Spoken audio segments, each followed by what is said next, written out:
And Jonathan, Bud, and I were talking the day before the launch, and I said, yeah, we're down at least 10,000 leads from what we need to be to hit $1 million. It's not looking good.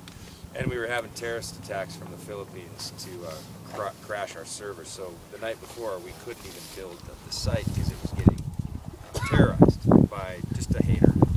Whatever, I don't know what the hell it was, but it was a big buzzing thing, but nobody knew if I had given too much away. And Jonathan said, you're either going to be a hero and like redefine Freeline here, move the Freeline to a whole new place, or you're gonna smack into a tree, because this is going to either crush it or it's going to do one or the other.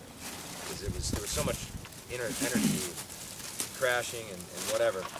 And I remember the morning it launched, in the first hour we did $300,000 on a taped. The servers were like taped together because we were still getting crashed, and we did crash in the first hour. We had Philippines were sending all this crap. We had the whole world trying to buy. We probably lost out another couple $100,000 in that hour.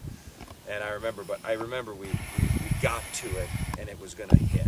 And I got off the phone with Tim Irway, and he said, Mark, I just got off the phone with Dillard, and this is going to be another $1 million launch. And It was just like, I went into my office, and I got down on the ground, and I couldn't, it wasn't like, I should really get on the ground and thank God right now. I just fell to the ground, and because I did it all by myself, everything, every video, every edit, there was no, I had help, I had people doing what I told them to do, but I had 100% of the creative, I had 100% of the conditioning, the prices, the bonuses, the deliverables, everything. I told TJ, I will do everything in this launch. We will make $1 million if you just sit back and watch it.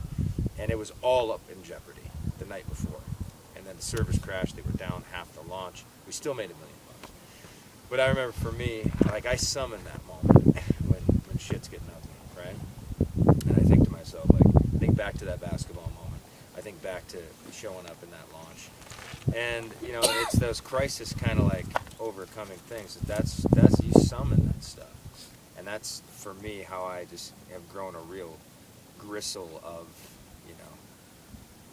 God, please don't hear me, but go ahead and try to melt me, try it. I'm built for it, yeah. For sure. I can tell you circumstances that are much worse than those, but, and then last year we had a $500 million company suing two of my top guys in, my private company that I'm doing. And it's a $500 million company suing my two guys that are building the whole thing. And I'm saying, I got this. I got this.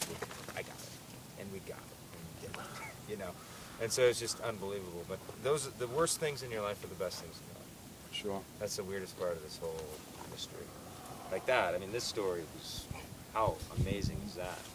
And then for them to both be here together is cool. Yeah, man. no, it's an honor to be attracting, be in your space and stuff. So, well, I have a tip.